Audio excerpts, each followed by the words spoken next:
ससुरालियों ने उन्हें जाती किया, उन्हें बहुत मारा है और उसको लाश को दूजा नहर में फेंक दिया है। उसके साथ बहुत ज़्यादती है, मेरे साथ इंसाफ किया जाए। अस्सलाम वालेकुम नाजरीन, मैं हूं फयाज महमूद और आप देख रहे हैं फयाज महमूद यूट्यूब चैनल।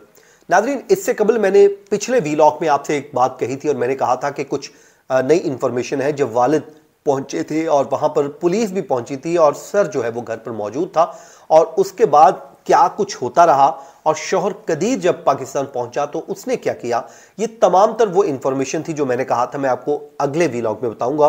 तो अब वो वीलॉग आ गया है जिसमें मैं आपको बताने जा रहा हूं कि जो शौहर कदीर है उस ज़ारा का, जो इस दुनिया में बेचारी मौजूद नहीं है और हामला थी 9 माह की, मतलब एक नहीं दो जाने गई हैं। अब लोग पता नहीं एक की बात कर रहे हैं, मैं समझता हूं कि दोनों की बात करनी चाहिए, ज़ारा की और उसकी जो पेट में दूसरा बच्चा था वो भी जिंदगी पूरी कर चुका था, उसने भी दुनिया में आना था, लेकिन इन्होंने पहले ही बदबख्तों ने उसको इस दुनिया से रुखसत कर दिया। तो वो जब पाकिस्तान पहुंचे तो उनके ऊपर क्या हुआ, क्या उन्होंने आके यहाँ पर बातचीत की और वालदा से क्या मुलाकात भी थाने में जाके की, वो तमाम तर डिटेल्स आज के इस वीलॉग में आपके सामने मैं रखने जा रहा हूँ। नाज़रीन, थोड़ा सा हम शुरू कर लेते हैं। जिस दिन वालिद को ने फ़ोन किया और कदीर ने अपने ससुर अपने खालू को फ़ोन किया कि ज़ारा फ़ोन नहीं उठा रही, और उसके बाद शब्बीर अहमद ने जब फ़ोन किया 10 नवंबर को और बार बार फ़ोन किया लेकिन जवाब नहीं आया, तो वो फौरी तौर पर वो अपनी बेटी के ससुराल में चले गए। अब जब वहाँ पर पहुँचे तो उन्होंने जाकर ज़ारा को आवाज़ें देना शुरू कर दी और ज़ारा वहाँ पर मौजूद नहीं थी। मीनवाइल इसी दौरान शौहर कदीर को भी फ़ोन पर इत्तला दे दी गई कि ज़ारा का कुछ पता नहीं चल रहा कि आखिरकार ज़ारा कहाँ चली गई, ज़मीन निकल गई या फिर आसमान खा गया, कहाँ पर है ज़ारा। तो उसने फौरी तौर पर एक्शन ये लिया कि उसने कहा कि मैं जी पाकिस्तान पहुँच रहा हूँ। सऊदी अरब से पाकिस्तान का आपको पता है 4 साढ़े 4 घंटे का रास्ता है, और वो बेचारा परेशानी के आलम में उसने फौरी तौर पर अरेंजमेंट किया और अरेंजमेंट करके पाकिस्तान पहुँचाया और वो सीधा अपने घर आ गया। अब जब घर आता है तो जाहिर है उस वक्त तक सिचुएशन जो है वो बहुत ज़्यादा क्लियर हो चुकी होती है और माँ जो है वो भी गिरफ्तार हो चुकी होती है, और गिरफ्तारी के बाद की जो सिचुएशन है वो रेस्क्यू ऑपरेशन शुरू हो चुका होता है। अब शौहर कदीर खुद उस रेस्क्यू ऑपरेशन का हिस्सा बनता है, बल्कि उस रेस्क्यू ऑपरेशन में हिस्सा लेने वाले कुछ जो मेरे व्यूअर्स हैं उसमें से खातून ने उस दिन मुझे कमेंट भी किया था, उन्होंने मुझे बताया था कि उनके शौहर ने भी इस रेस्क्यू ऑपरेशन में हिस्सा लिया, और मैंने जो इन्फॉर्मेशन दी थी उन्होंने इस बात की तस्दीक की थी कि आप बिल्कुल दुरुस्त इंफॉर्मेशन दे रहे हैं कि किस तरीके से रेस्क्यू ऑपरेशन कंडक्ट किया गया था।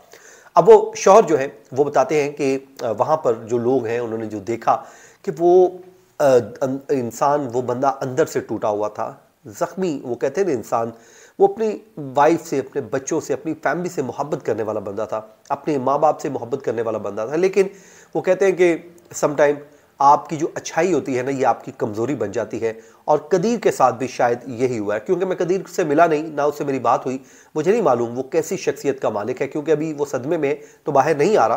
तो मुझे यही लगा है कि वो एक अच्छे दिल का मालिक था और वो माँ को भी साथ लेके चल रहा था, बीवी से भी मोहब्बत कर रहा था, एक अच्छा शौहर और एक अच्छा बेटा था, और शायद यही उसकी जो है वो वीकनेस बन गई और यही उसके लिए जुर्म भी बन गया कि बेचारा आज वो ना माँ का रहा ना अपनी वाइफ का रहा, और अब उसे कुछ समझ नहीं आ रही कि उसने अपने बेटे को लेकर कहाँ पर जाना है। इस माँ का मुंह देखना है जो उसकी खुशियों की कातला है, जो उसके जो है हंसते बसते घर को उजाड़ कर बैठी है, और या उसने, और उसके बाद तो दूसरा कोई ऑप्शन नहीं है, वाइफ को अपने हाथों से वो कब्र में उतार चुका है।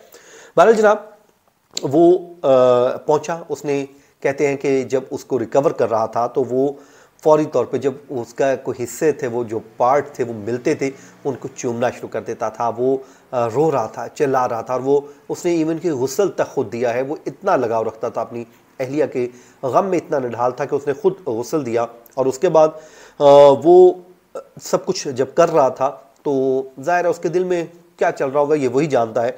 अब वो कहते हैं ना कि जो नाहक जो कत्ल है वो कभी छुपता नहीं है, और यही हुआ। इस औरत का भी बुरा अंजाम हुआ है जो होना चाहिए था। अब इसने अपनी तरफ से तो बॉडी पार्ट्स फेंक दिए, उसके बाद सर उतार के रख लिया, और आपको बताऊं जिस दिन वालिद घर पे पहुंचा था उस दिन भी वो सर जो है इसके घर पर मौजूद था। अब वो बाप अपनी बेटी को आवाज़ें दे रहा था और वो बेटी का सर मौजूद था जो कि बोल नहीं सकता था, वरना वो ज़रूर चीख चीख कर कहती कि बाबा मैं यहाँ पर हूँ। लेकिन इस औरत के दिल पे ज़रा रहम नहीं आया और ये आगे से झूठी कहानियाँ सुनाती रही। अब जब पुलिस आई, पुलिस जब पहुंची और पुलिस पहुंचने के बाद यहाँ पर जब आती है तो पुलिस ने देखा कि उस टाइम भी इस घर पर मौजूद था सर, लेकिन ये औरत अपनी वो चालें चलती रही और बैठी रही। पुलिस इनको साथ ले गई और जब रात को इन्वेस्टिगेशन की गई तो इस औरत को और इन औरतों को उन्होंने घर भिजवा दिया। वो ज़ाहिर है गारंटी लेकर भिजवा दिया जाता है कि आप कल आ जाइएगा, और मर्दों को रख लिया और उनसे इन्वेस्टिगेशन किया। तो तब ये वापस जब घर आई है तो उस वक्त इसने फौरी तौर पर आके उस सर को फेंकने गई है। लेकिन वो कहते हैं कि नाहक जो है वो किसी को मारा गया वो कभी छुप नहीं सकता। तो ये डरी भी हुई थी, खौफजदा भी थी कि अब मैं पकड़ी जा चुकी हूँ, कहानी जो है हमारी तमाम होने वाली है। तो ये वहाँ से भागती है, भाग कर जाके उसी नाले में उसको फेंकती है, लेकिन वो दरमियान में गिरने के बजाय, पानी में गिरने के बजाय वो झाड़ियों में गिर जाता है। अब जब उतनी देर में पुलिस उन लड़कों को इन्वेस्टिगेट कर चुकी थी, वो अपना गंदा मुंह खोल चुके थे, वो सब कुछ बता चुके थे, और उसके बाद जब उन्होंने ये सारी कहानी बता दी तो पुलिस ने आकर इनको भी अरेस्ट कर लिया। अब जब ये औरतें पकड़ी गई तो इन्होंने भी जाके जब इतराफ़ जुर्म किया तो इन्होंने फिर जो है वो सारी जो स्टोरी बताई और इन्होंने उसी जगह पर ले गई और वहाँ से जाके वो सर जो है वो बरामद कर दिया। और वो आपको जो उसकी हालत थी वो मैं आपको पहले ही बता चुका हूँ। अब जो है इसने फिर वहाँ पर नए ड्रामे शुरू कर दिए कि जी वो ये करती थी तो फलाना था, वो धमकाना था। फिर इसने अपने ऊपर लेना शुरू कर दिया कि जी ये सब कुछ तो मैंने ही किया है, और ये बेसिकली अब बाकियों की खाल बजाना चाह रही है। अपने आप को जो है वो कहती कि अब मैं तो फंस ही चुकी हूँ, तो चलो उनको तो मैं बचा लूँ। तो उसके बाद इसने कहा जी कोई और मुलविस नहीं है, मैं ही हूँ। और उसके बाद में ये मुकर गई कि जिसने कहा जी वो जादू टोने वाला भी कोई काम नहीं वो करती थी, और मेरा सिर्फ जलन और हसद था। मैं समझती थी कि बेटे पर ये काबिज हो गई है, इस तरह वो मेरा बेटा मुझे वापस मिल जाएगा और ये हो जाएगा वो हो जाएगा। देखें, आपने फिर शादी क्यों की? आप पहले मिन्नत तरले करती हैं, समाजते करती हैं जाके, और खाला बन के जाती हैं, मासी बन के जाती हैं और कहती हैं कि मुझे जो है वो फौरी तौर पर आप रिश्ता दें। भाई आपको इतना ही अपना बेटा प्यारा था, आपने बेटे को आपने शेयर नहीं करना था, तो फिर आपने शादी क्यों की? पहली बात है, आप कोई लॉजिक दे। अब कुछ लोग आके कह रहे हैं नहीं जी वो बेटा मां को पैसे क्यों नहीं देता। यार ये कैसे मुमकिन हो सकता है कि एक बेटा मां को पैसे ना दे? कैसे मुमकिन हो सकता है? और अगर नहीं भी दे रहा था तो क्या एक मां को इख्तियार दिया जा सकता है कि वो ये गंदा काम करे, एक औरत को खत्म कर दे?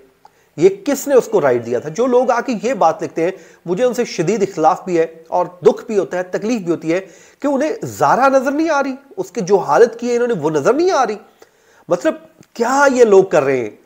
खुदारा गलत को गलत कहें। वो कहते हैं विक्टिम ब्लेमिंग मत कीजिए। ज़ारा के साथ जुल्म हुआ है, आप मजलूम के साथ खड़े हो। ज़ारा के साथ जुल्म करने वाली जो सास है या उसकी आगे बेटियां हैं या लोग हैं, उनको किसी भी किस्म का कोई भी शक शुबा आपका फायदा नहीं जाना चाहिए, क्योंकि वो जो है वो कातिल है, वो जालिम है, और जालिम को जालिम हम कहते रहेंगे और तब तक कहते रहेंगे जब तक इनको इबरतनाक सजाएं नहीं मिल जाती। मुझे दीजिए इजाजत, अपनी दुआओं में याद रखें। अल्लाह निगहबान।